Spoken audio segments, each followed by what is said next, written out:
kênh YouTube của tôi. Và hôm nay tôi sẽ giới thiệu đến các bạn về dòng máy chính hãng Autowear của Hàn Quốc 100% chính hãng nha. Đây là Made in Korea. Hai bạn cần làm video này để giúp các bạn mua được hàng thật chính hãng với giá rẻ nhất thị trường.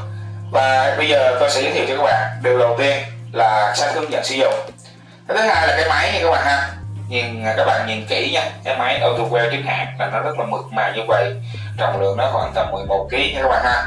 Rồi phía trước nó sẽ có một đèn báo nguồn, một đèn hàng que, một đèn báo lỗi, và đây là cái chế độ số giây của khí argon, và đây tích thì nó có 3 chế độ và một chế độ MMA là hàng que.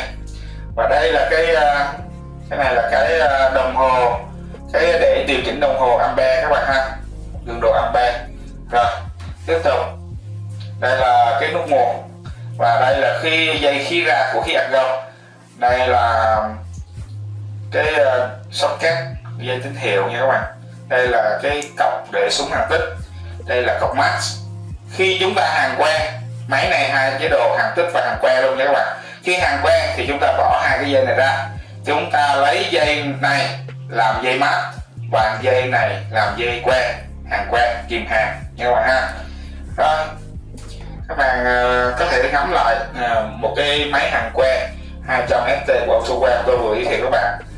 Và tôi là Tâm, cảm ơn các bạn đã theo dõi video của tôi. Các bạn yêu thích tôi thì các bạn có thể nhấn comment, subscribe hoặc là đăng ký kênh của tôi để nhận được một số hàng chính hãng của chúng tôi làm. Xin chân thành cảm ơn các bạn.